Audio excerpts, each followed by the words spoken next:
Maps are to open worlds what the buns are to a hamburger.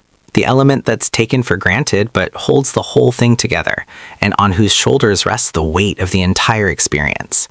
While everyone recognizes the importance of adequate physical space for titles where exploration is key, I feel we fail to understand that its role isn't just relevant, but rather the facet that distinguishes the great games of the genre from the very best. As a matter of fact, you could count on 4 hands the maps in the history of interactive media that have truly managed to remain in the collective consciousness of gamers, and most of them belong to open worlds. Therefore, in order to acknowledge this fundamental factor that has contributed so much to this fascinating genre, here I present to you the 10 best open-world maps. Unlike most of the maps you'll see on this list, Kamurocho in Yakuza 0 isn't a vast territory or a plain where you can contemplate life while riding on horseback, but rather a city whose density is astonishing. Besides perfectly capturing the urban aesthetic of Japan at the time, what truly impresses me is the sheer number of interactions that take place within its confines, making you feel like you're in a genuinely living space. We often make concessions to fantasy titles regarding details like population density or the amount of activity within their towns, because it's understood that these aren't part of their context. Though Yakuza 0 takes the opposite approach and transports you to the actual feeling of being in Kabukicho. However, the best part is how the game integrates it all, making every story, mission, dialogue, and even structure speak about both Kamurocho and the game's intentions. It's a marvel in terms of design, and it makes you connect as much as you could even with your own neighborhood. Despite what I said before, I'm a fan of medieval titles where the journey is as intriguing as the destinations themselves, which is why Dragon's Dogma 2 is a must-have on this list.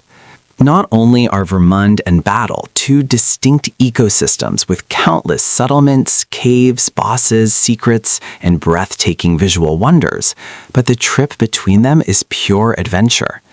Since fast travel is rather limited, you spend a lot of time familiarizing yourself with the environment, recognizing where you might be ambushed and where you can find resources or encounter fights, vividly putting yourself in the shoes of a hero in the midst of a war and an apocalypse.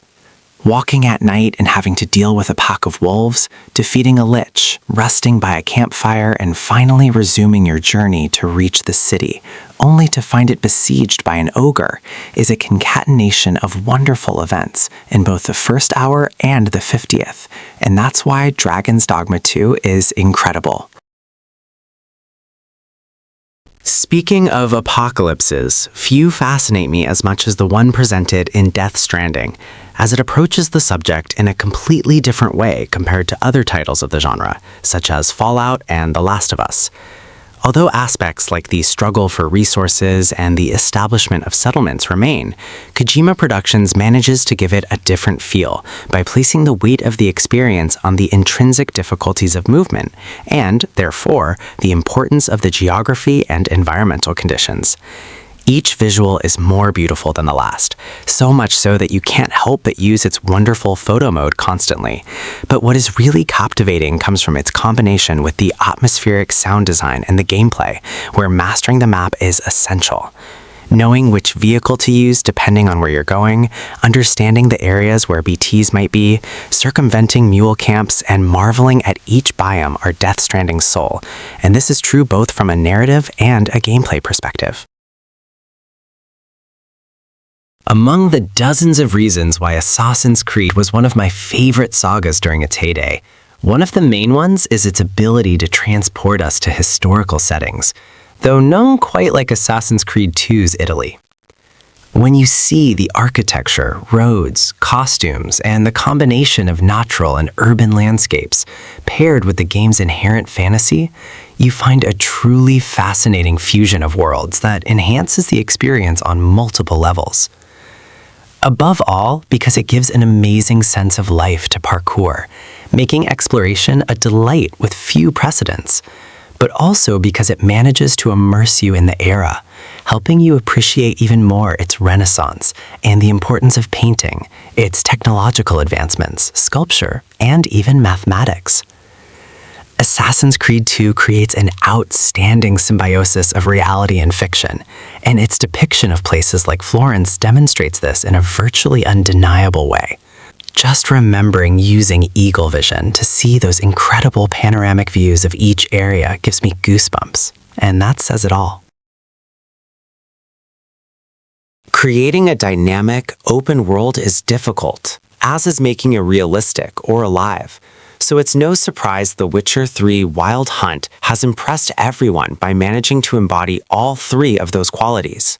It's not just because, in terms of both quantity and quality, it's a stunning medieval setting that makes you want to move there, Griffin attacks aside, but because it possesses such a dense interconnectedness that all you can do is applaud. Traveling through Velen, Novigrad, or Skellige, noticing their natural, urban, and even political and cultural contrasts generates an indescribable sense of epic scale, the kind you usually only find in books, as it's so difficult to materialize beyond the realm of imagination.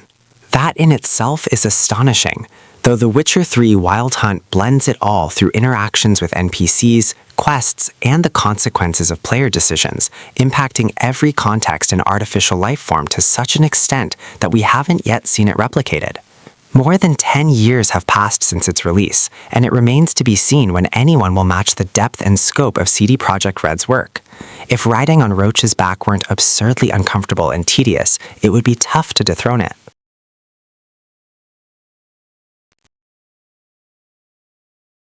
Imagine this scenario. It's 2011, you're 13 years old, and after playing nothing but PES, Call of Duty, and Grand Theft Auto your entire life, you stumble upon the Elder Scrolls V Skyrim, which changes your brain chemistry so much that you decide to start writing about video games. Yes, the previous paragraph is an autobiographical introduction to why Bethesda's best video game is on this list, as its ability to transport your senses to a fantastical world defies comparison. Whether we're talking about contrasts between regions with different biomes, factions, characters, and enemies, or about secrets and adventures scattered across a colossal landscape, both conversations lead us to find in Skyrim a pinnacle of the open-world genre. It's no coincidence that this is the single-player game I've sunk the most hours into, to the point of disabling the HUD to simply wander around, enjoying the ambient sounds, the occasional encounter with bandits, and the always delightful discovery of a crypt door that holds 1,000 years of history. Thanks to its mythology, the Elder Scrolls V Skyrim not only presents a colossal map, but also an equally rich lore. You can spend years studying its story and still have things to learn, something that is more than palpable in the series' icy latest installment. Talking about dynamic worlds often involves a degree of relativity, given that everything operates within a context of limited variables, unless we're talking about The Legend of Zelda: Breath of the Wild. Of course, its representation of Hyrule, like any other game, has a limited number of interactions and content to experience, but no other open world in history manages to conceal those limitations as effectively as this one. If we're talking about creating the impression of infinite possibilities, every imaginable title pales in comparison to the only game capable of challenging Ocarina of Time's supremacy, which takes us back, however impossible it may sound, to the innocent feeling we had as children when we discovered what video games were capable of. In that sense, I believe The Legend of Zelda: Breath of the Wild's greatest merit lies precisely in taking us back to a previous cognitive state where everything feels fresh, novel, and new, like a baby experiencing touch for the first time. However, all of this can only be true within its open-world nature, and its open-world nature depends entirely on a map curated from beginning to end to be a playground where, coincidentally, you are saving the world. While we all know what happened with Cyberpunk 2077 and how it relied on numerous updates to become the magnificent work it is today, its qualities as an open world undeniably reinforce CD Projekt Red's reign over the genre. Unlike The Witcher's medieval setting, however, the futuristic dystopia of Night City is concentrated and vertical, with countless skyscrapers and underground spaces that prevent the horizon from ever being seen, always hidden by advertisements and commercials. It's a powerful setting not only because of its audiovisual characteristics, constantly imprinted on your retina to strengthen its narrative, but also because of how it blends with the gameplay, reducing the dynamism of Geralt's adventures to prioritize spectacle and scale. The result is less player agency, but a much more prominent role for the map. Night City and its surroundings encapsulate everything Cyberpunk 2077 represents, aspires to, and even rejects, offering as much entertainment as humanly possible and as much criticism about it as it can muster.